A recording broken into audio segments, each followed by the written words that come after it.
The town was small, the kind where everyone knew each other, yet where loneliness could hide in plain sight. In the corner of a quiet street, a man named Arman lived alone. His house was modest, simple, and a little worn, reflecting both his hard life and his humble character. Arman ran a small grocery shop that barely earned enough to cover the bills. Every morning, he opened his shop before the sun rose, arranging packets of flour, sugar, and rice with careful hands. He liked order, the quiet rhythm of daily work, but he often felt the emptiness of his life in the silence between the customers. Arman was a man in his late 30s, strong but lean from years of labor, and his eyes held a quiet intensity. People often said he looked serious, but those who knew him understood that beneath his calm exterior was a heart that cared deeply. Despite his struggles, he believed in fairness and kindness, even when life had not been particularly kind to him. One evening, as the sun dipped below the horizon, painting the sky in soft shades of orange and pink, Arman was closing his shop. The street was unusually quiet, the town slowly settling into the calm of night. He was stacking the last few packets on the shelves when he heard a soft knock on the wooden door. He turned and saw a woman standing outside. She was young, perhaps in her late 20s, with tired eyes that spoke of sleepless nights and constant worry. Her clothes were simple, worn at the edges, but she carried herself with a quiet dignity. In her arms, she held a small bundle, a child, sleeping with his head resting on her shoulder. Two other children clung to her sides, holding onto her hands with trust that only children can offer. "Good evening," Arman said, surprised. "Can I help you?" The woman hesitated, then took a deep breath. "Sir, I don't have much. My children are hungry tonight. If it is possible, could you feed them? Just for tonight?" Her voice was soft, almost apologetic, but there was a quiet strength beneath it. She did not beg in desperation. She asked with dignity, the way someone who had faced hardship many times learns to do. Arman felt a pang in his chest. He was used to people asking for small favors, but there was something different about her. He noticed the way her eyes did not lower, the way her children seemed to sense her strength. Even in her need, something about her presence made him pause, made him consider his own small comforts and how easily he could share them. She looked at him and, with a small, almost nervous smile, said, "I'll serve you forever, Master, if you feed my kids tonight." The words hung in the air, strange and heavy, but they were not spoken out of arrogance. They carried a promise of loyalty, of trust, of something deeper than mere words. Arman felt a mixture of emotions, surprise, curiosity, and a sense of responsibility. He realized that she was not asking for a handout for herself. She wanted to care for her children, to protect them, and she needed just a little help. "Come in," he said finally, stepping aside. "You and the children can have dinner here tonight." Relief and gratitude washed over her face. The children's eyes widened, and a shy smile appeared on their small faces. She thanked him softly, almost whispering, and led her children inside. Arman watched as they settled in, his heart quietly touched by their presence. He went to the small kitchen in the back and began preparing a simple meal: rice, lentils, some vegetables he had. He worked methodically, and as he cooked, he could feel the tension in the room slowly easing. The children were shy at first, sitting quietly on a small mat on the floor. The woman encouraged them softly, whispering words of comfort and coaxing smiles from their tired faces. Arman noticed how she moved with care, how her hands were gentle yet efficient, making sure her children felt safe. There was a rhythm to her movements, a sense of experience and love that could only come from enduring hardship while still holding on to hope. When the food was ready, Arman served it on simple plates and placed them in front of the children. Their eyes lit up, and for a moment, the room was filled with small, joyful noises, the sound of children eating eagerly, the soft sighs of relief from the woman. Arman found himself smiling despite the long, exhausting day. It was a small thing, a simple act, but it carried a warmth he hadn't felt in a long time.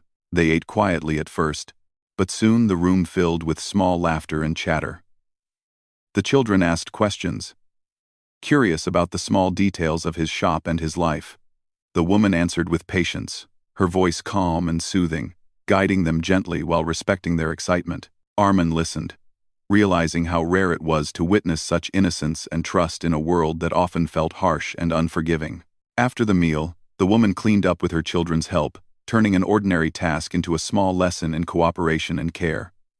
Armin watched them and felt something shift inside him. He realized that helping them tonight was more than an act of charity, it was a connection, a bridge between lives that might otherwise never meet. As the night deepened, Armin offered them a place to rest for a few hours, a small corner of his home where they could sleep comfortably. The woman accepted with gratitude. Careful not to overstep, she laid her children down gently, tucking them in, whispering soft words of love and reassurance. Armin stayed nearby, feeling the quiet weight of responsibility and the unusual peace that came from helping others without expecting anything in return. Before he left to rest himself, he looked at the woman and said quietly, "Don't worry. I'll help as long as I can. Tonight, they are safe and fed. That is enough." She looked at him, her eyes reflecting both relief and something deeper, trust, gratitude, and a fragile hope. "Thank you," she whispered. "I'll never forget this." Armin nodded, feeling a strange sense of fulfillment. In that quiet moment, he realized that life's value was not measured by wealth or comfort, but by the small acts of kindness that connected people, even strangers, across the gaps of loneliness and struggle. That night, as he lay on his simple bed, he thought about the woman's words again. "I'll serve you forever, Master, if you feed my kids tonight." He understood now that her meaning was not about submission or debt. It was about trust and loyalty, about the promise of standing together in a world that often offered little support. He felt a quiet admiration for her courage and resilience, and a determination to be someone who could make a difference, even in small ways. Outside, the town slept under the soft glow of streetlights, unaware of the small story unfolding in a modest home. Inside, the woman and her children rested peacefully, their hunger momentarily satisfied, their hearts eased, and their trust placed in someone who had chosen to care. In the silence of the night, a bond was quietly formed, one that would shape the days to come and leave a lasting impression on both lives. Armin drifted into sleep with a sense of hope he hadn't felt in years. It was not the hope of wealth or success, but the quiet hope that comes from knowing that even in a world full of struggles, acts of kindness could create moments of beauty and trust. And for the woman and her children, tonight had been a night of safety, care, and the rare comfort of being understood and supported. The first meeting had ended, but the story had only just begun. A connection had been made, one that would grow through shared struggles, quiet conversations, and the simple power of human empathy. And in that, the morning sunlight filtered through the small windows of Armin's modest home, casting a warm glow across the room. The woman and her children were still asleep, their breaths slow and even, a sign of comfort they hadn't known in days. Armin quietly got up, careful not to wake them. As he went to prepare breakfast, he thought about last night. The memory of their small smiles, the children's laughter, and the woman's quiet dignity lingered in his mind. It was strange to feel such a connection with someone he had just met, yet he could not deny the pull of empathy that seemed to bind their lives together, even in this short time. He prepared a simple meal, bread, milk, and some fruits he had in the kitchen. As he worked, he thought about how fragile life could be. So many people in the town struggled silently, carrying burdens that few noticed. He had lived his life quietly, focused on surviving. But last night had awakened something within him. He wanted to do more than simply exist. He wanted to help, even if in small ways. The woman stirred as the children began to wake, their small voices filling the room with energy. She looked tired but serene, her eyes meeting Armin's briefly as if sharing an unspoken understanding. He handed her a cup of tea, and she accepted it with a grateful smile. "Thank you," she said softly. "You have no idea how much this means to us." Armand shook his head, feeling slightly embarrassed by the praise. "It's nothing," he said. "Just a meal. But I'm glad you all are okay." For a moment, there was silence, broken only by the children's chatter as they ate. They were naturally curious, asking questions about everything around them. "What is that? What is that?" one of the children asked, pointing at a small bowl of sugar. "Why do you work so much?" another asked, eyes wide with innocent wonder. The woman answered patiently, guiding them gently while respecting their curiosity. She had a calm, reassuring presence that seemed to soothe both the children and Armand himself. He noticed how her eyes softened when she looked at her children, the small gestures of love she showed with a tenderness that spoke volumes about her character. Despite her hardships, she radiated strength, patience, and care, a combination that seemed almost rare in a world that demanded so much from those who had so little. Over the next few days, the bond between them began to grow naturally. Armand noticed that the woman would often return to his shop, not asking for charity this time, but to help in small ways, sweeping the floor, arranging goods, and even assisting customers. She worked quietly, never complaining, and the children sometimes came along, sitting patiently in a corner or helping in small ways. Armand found himself looking forward to their presence. There was a warmth and vitality that they brought into his life, breaking the monotony of his solitary existence. He enjoyed listening to the children's laughter, their endless questions, and the stories they shared about their day. And the woman, her intelligence, her quiet humor, and her unwavering dedication captured his respect more than anything else. Yet, as their bond grew, Armand could not ignore the whispers of the town. Neighbors who saw him spending time with the woman began to speculate. Some were kind-hearted, offering advice or small help. Others were judgmental, questioning why a man would spend so much time with a single mother and her children. Armand struggled with these opinions. He cared little for gossip, yet the weight of public judgment was not entirely absent. He found himself questioning whether he was doing the right thing, whether he was overstepping, or whether he was simply being manipulated. But each time he observed the woman interacting with her children calm, patient, resilient, he realized that her presence was genuine. She was not there to take advantage of him. She was there because she had no choice, and she had trusted him enough to accept help. That trust was sacred, and he resolved not to betray it.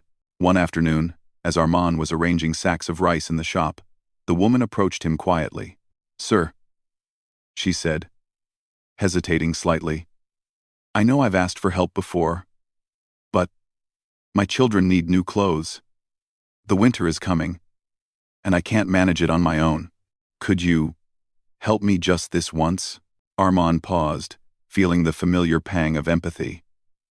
He thought of the children's small hands, their tired faces from long walks to school, and the way they had smiled the night he fed them. He could not say no. "I'll see what I can do," he replied, quietly but firmly. "Let's go together tomorrow." The next day, they visited the small market in town. Armand watched as the woman carefully selected clothes for her children, considering comfort, durability, and practicality. She refused to pick anything extravagant, only what was truly needed. Her humility was evident, and yet her pride was intact. She would not take more than necessary. Nor would she allow her children to be treated as charity cases. Armand felt a deep respect for her.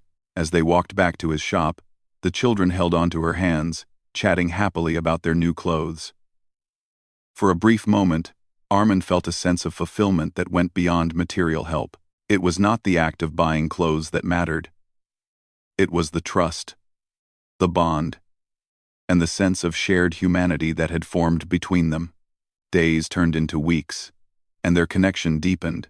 The woman began to assist Armand more regularly, helping him organize the shop, manage inventory, and even interact with customers. She had a natural talent for business, a sharp mind, and an ability to remain calm under pressure. Armand admired her quiet competence and her willingness to contribute, despite her own struggles. The children, too, began to thrive. With regular meals, a sense of safety, and a small routine, they became more confident, playful, and curious. Armand often found himself smiling at their antics, their innocent laughter brightening the shop in ways he had never imagined. The woman's efforts, combined with his support, had created a small but meaningful change in their lives. However, life was not without its challenges. One evening, a sudden storm swept through the town, bringing heavy rain and strong winds. The streets flooded, and some homes suffered minor damage. The woman's small house, already fragile, was at risk. Armand, noticing the worry etched on her face, offered immediate help. Together, they worked through the storm, securing her home and ensuring the children were safe. During those tense hours, Armand realized something important. The woman's words from the first night, "I'll serve you forever, Master, if you feed my kids tonight," had taken on a deeper meaning. They were no longer a statement of desperation or obligation. They reflected loyalty, trust, and a commitment to do one's best, even in the face of hardship. She was showing him, in her own quiet way, that strength and perseverance were more valuable than words alone. The storm passed, leaving the town damp and weary. But the bond between them had grown stronger. The woman looked at Armand with gratitude, her eyes reflecting a mixture of relief and admiration. "Thank you for being there," she said softly. "I don't know what I would have done without you." Armand shook his head, feeling a rare humility. "We helped each other," he replied. "You are strong. You've been doing everything on your own for a long time. I just added a little support." The woman smiled, understanding the depth of his words. There was no need for further explanation. Their shared experiences spoke louder than anything else. Armand began to realize that their relationship was evolving into something profound, something beyond charity, beyond help. It was a connection built on trust, respect, and the unspoken understanding that both of them were stronger together than apart. Life slowly returned to its routine. But with subtle changes, Armand felt less lonely, more connected, and increasingly aware of the struggles and joys of those around him. The woman continued to care for her children with unwavering dedication, and the children grew happier and more confident each day. Together, they had created a small world of safety, support, and kindness amid the larger challenges of the town. One evening, as they sat quietly after dinner, the woman shared a small story from her past. She spoke of her childhood, her dreams, and the hardships she had faced as a single mother. Her words were simple but filled with emotion, revealing both vulnerability and strength. Armand listened attentively, feeling a growing admiration for her courage and resilience. He realized that helping someone was not just about providing material support. It was about listening, understanding, and being present in their lives. The children, sensing the calm atmosphere, settled quietly nearby, listening to their mother's story. Their eyes were wide with curiosity, their small hands clutching simple toys.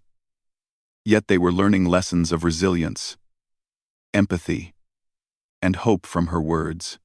Armand felt a deep sense of satisfaction, knowing that their small family, imperfect, struggling, yet united, was finding its way through life's challenges with dignity and care. In those days, Armand began to reflect on the nature of kindness. It was not always grand gestures or heroic acts. Often, it was the small, consistent support, given quietly, without expectation of reward. Feeding a child, mending a roof, listening to someone's worries. These acts, he realized, were the true measure of humanity. And in this realization, he found a sense of purpose he had never known before. By the end of part 2, the bond between Armand, the woman, and her children had solidified. It was no longer a simple matter of helping. It had become a relationship built on trust, respect, and shared experiences. Each day brought new challenges and small victories, shaping their lives and leaving an indelible mark on all of them. And though the world outside remained harsh and unpredictable, within the small space of Armand's shop and home, there was warmth, understanding, and the quiet promise of support that would carry them through the days to come. Life in the small town carried on, quiet and steady, Yet for Armand, the days had taken on a new meaning. The presence of the woman and her children had transformed his life in ways he never expected. Each morning, he woke with a sense of purpose, eager to see them, to help in small ways, and to witness the children's laughter as they navigated their days. The woman, whose name was Syra, had become a central figure in his life, not just someone he helped, but someone whose resilience and quiet strength inspired him constantly. Syra had grown more confident in her interactions with Armand and in the small routines they shared. She took responsibility seriously, yet she had learned to accept help when necessary, understanding that asking for support did not make her weak.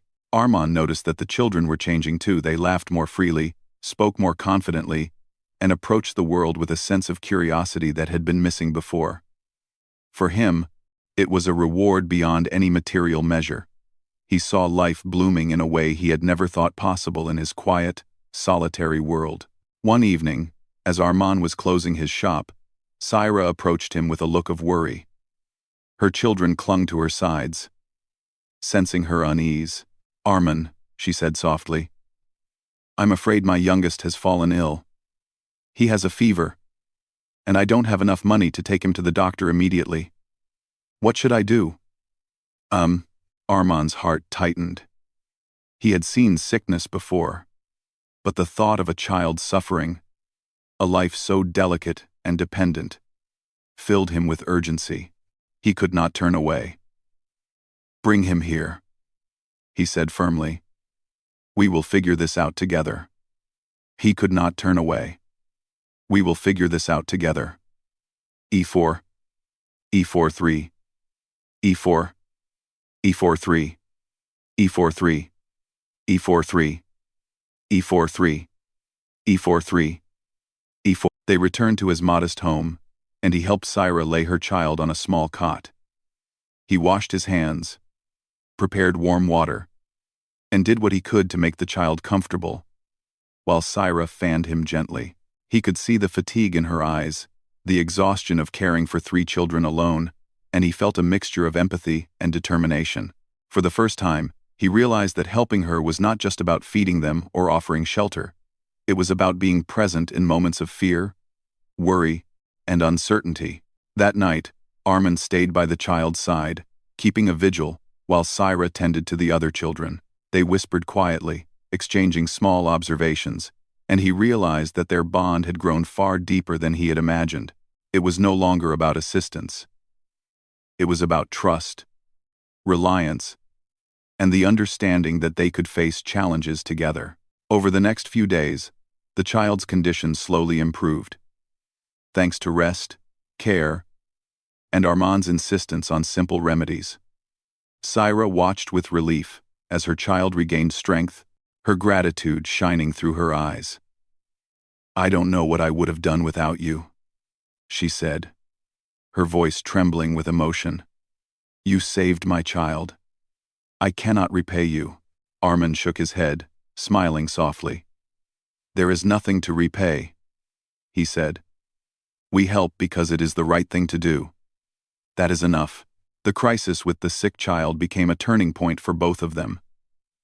It revealed not only their capacity to care, but also their resilience. Syra began to see Armand not just as someone who helped her, but as a partner in navigating life's unpredictable challenges. She felt a sense of security she had rarely known. Armand, on the other hand, began to understand the depth of responsibility and empathy it took to truly support someone. He realized that the small acts of kindness, feeding children, tending to the sick, providing a safe space, were the moments that defined humanity. Life continued, but the town, as always, had its own pressures. Gossip spread quietly among neighbors. Some were supportive, quietly admiring the dedication Armand showed to Syra and her children. Others whispered about the closeness between them, questioning his intentions or criticizing her for accepting help. Armand did not ignore it, but he chose to focus on the truth he saw every day. Syra's strength, the children's happiness, and the sense of purpose they all shared. One afternoon, as Armand was restocking shelves in his shop, Syra came to him with another worry. "Armand, The landlord of our house says I must pay extra rent next month. I cannot manage it. Not with what I earn. I don't know what to do. Armin felt the familiar surge of empathy. He could not allow them to be thrown into further hardship. He paused, thinking carefully. We will figure this out together, he said. I will help you pay the rent this month. We'll find a way to make it work. Syra looked at him, a mixture of relief and quiet amazement in her eyes. You always help, she whispered. I don't understand why, but I am grateful. Truly grateful. He smiled, feeling a warmth he had not experienced in years. Because it matters, he replied simply. It matters that your children are safe, that you have some stability, and that we do what we can for each other. That evening, after paying the rent and settling her family into their home, Armin returned to his shop. He sat quietly for a while, reflecting on the past weeks, the small victories, the children's laughter, the safe home, the sick child recovering were moments that filled his heart with a profound satisfaction. Yet, he knew life would continue to test them, that challenges were never far away, and that true resilience was measured by how one responded to adversity. As the days passed, Syra began to share more about her past, the struggles she had faced, and the small hopes she still carried. She spoke of her parents, who had passed when she was young, leaving her to fend for herself. She spoke of the hardships of being a single mother, the judgment of society, and the constant balancing act of survival. Through these stories, Armin came to admire her courage even more. She had endured so much, yet she remained kind, patient, and full of love for her children. Armin, too, shared fragments of his own life. He told her about growing up alone, the early responsibilities he had shouldered, and the quiet loneliness that had marked much of his life. They found comfort in these shared stories, realizing that although their paths had been different, they had both faced challenges that demanded resilience, patience, and empathy. One afternoon, a neighbor came to the shop, seeking Armin. She had overheard about the help he had given Syra and her children, and she offered assistance, a small donation of food, some clothing, and words of encouragement. Armin accepted gratefully, realizing that kindness had a way of spreading, that one act often inspired others to do the same. Syra, too, was moved by the generosity of the community. She began to understand that accepting help was not shameful. It was part of being human, part of forming bonds that could weather life's difficulties. Despite these small victories, challenges continued. Syra's eldest child struggled in school, unable to keep up with lessons due to lack of proper nutrition and attention. Armin noticed her worry, and he took it upon himself to help, spending evenings tutoring the child in basic reading and math. Syra assisted as well, learning alongside her child, showing patience and determination. The effort was slow but steady, and the child began to improve gradually. Through these struggles, Armin realized something profound. Real strength did not lie in wealth, power, or status. It lay in endurance, empathy, and the willingness to face challenges with integrity. Syra embodied these qualities every day, and her children, despite their young age, were learning these lessons as well. One evening, after a particularly long day of tutoring and work in the shop, Syra turned to Armin. "You've done so much for us," she said quietly. "I don't know if I can ever repay you. You've given my children hope, and that is priceless. I'll serve you forever, Armin, not as a master, but as someone who will always be loyal and grateful to you." Armin looked at her, understanding the depth of her words. He realized that her loyalty and gratitude were not about submission or debt, they were about trust, respect, and the shared journey they had begun together. "You don't need to repay me," he said softly. "We help each other. That is what matters." The bond between them had grown stronger, tested by crises and strengthened by small victories. They had faced sickness, financial hardship, and societal judgment, yet each challenge had brought them closer together. Armin saw Syra not as someone to help, but as a partner in facing life's unpredictable difficulties. Syra saw in Armin a protector, a friend, and a source of unwavering support, and the children, sensing this harmony, flourished in ways neither could have achieved alone. As the month drew to a close, Armin reflected on the journey they had shared. From the first night when Syra had come to him asking for food, to the countless small victories and trials that had followed, he realized that life was a tapestry woven from acts of kindness, trust, and shared responsibility. The connection they had formed was more than circumstance. It was a testament to the resilience of the human spirit, the quiet power of empathy, and the beauty of shared struggle. By the end of Part 3, Armin, Syra, and her children had faced some of life's harshest tests and emerged stronger, bonded by experience, loyalty, and mutual respect. The simple phrase Syra had spoken months ago, "I'll serve you forever, Master, if you feed my kids tonight," had transformed from a plea for help into a symbol of trust, commitment, and human connection that would guide them through the challenges yet to come. Time moved steadily, and life in the small town continued with its quiet rhythm. For Armin, Syra, and her children, the days had grown full, not of wealth or comfort, but of meaningful moments, shared struggles, and small victories that brought them closer together. The bond they had formed through hardship and trust had deepened into something powerful. A sense of family, not bound by blood, but by care, loyalty, and understanding. The children were thriving in ways that had once seemed impossible. The eldest child, now more confident in school, had begun to excel in simple tasks that previously felt overwhelming. The middle child's curiosity was boundless, and the youngest, once frail and sickly, now played energetically, laughing and exploring with the innocence of childhood restored. Each day brought a new milestone, a small triumph that filled Armin and Syra with quiet pride. Syra had grown stronger as well. She had learned to balance the responsibilities of parenthood with the support of Armin, finding a rhythm in life that allowed her to care for her children while also nurturing herself. She had learned that accepting help did not diminish her strength, it amplified it, allowing her to provide better for her children and to face challenges with renewed courage. Armin's presence had given her not just practical support, but emotional stability, a reminder that she was not alone in the struggle. Armin, too, had changed profoundly. The quiet man who had once focused only on his shop and the steady routine of his life had discovered a deeper sense of purpose. He realized that life's true value was not measured by the wealth he accumulated or the hours he worked alone, but by the lives he touched, the trust he earned, and the love he shared. His bond with Syra and her children had shown him that human connection, the simple act of caring for another, was the foundation of a meaningful life. One morning, Syra approached him with a look of hope in her eyes. "Armin," she said softly, "the children need books for school. They are eager to learn more, but we cannot afford them." Armin smiled.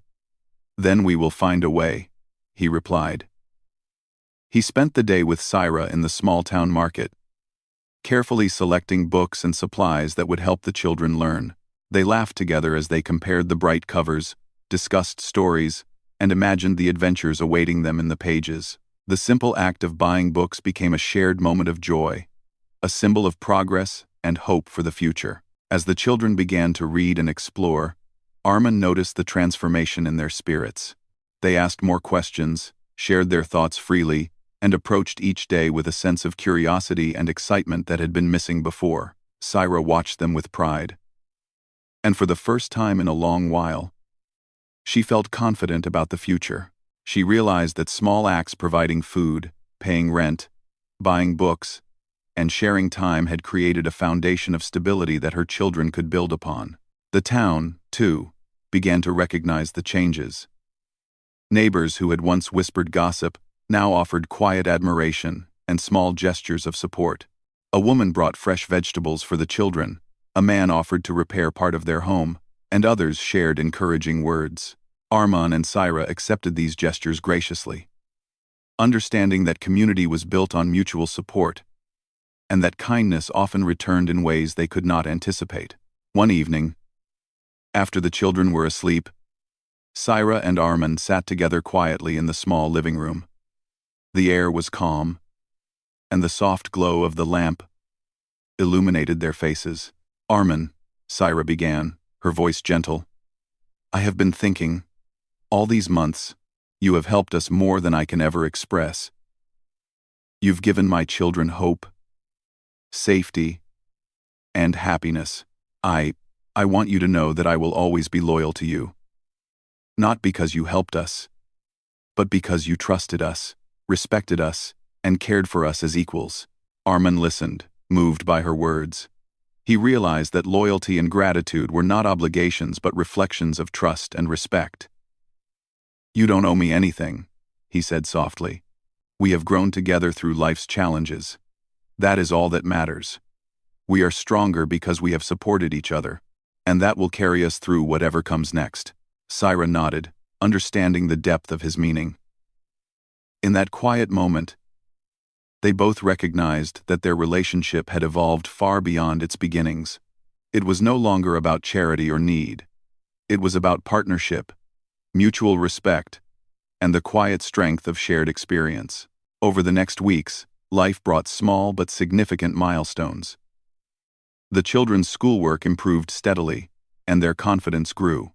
Syra began to explore small work opportunities that allowed her to contribute while still caring for her family. Armin continued his shop work but also found ways to assist the community quietly, inspired by the resilience and generosity he had witnessed in Syra. Each small act reinforced their sense of purpose and deepened the connection between them.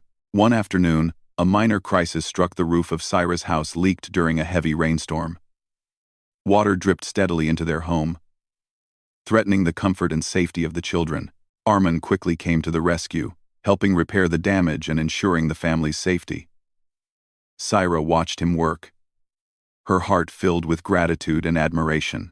She realized that life would always have challenges, but the true measure of strength lay in facing them together, in resilience, and in the unwavering support of those who cared. That evening, after the repairs were complete, the family sat together quietly.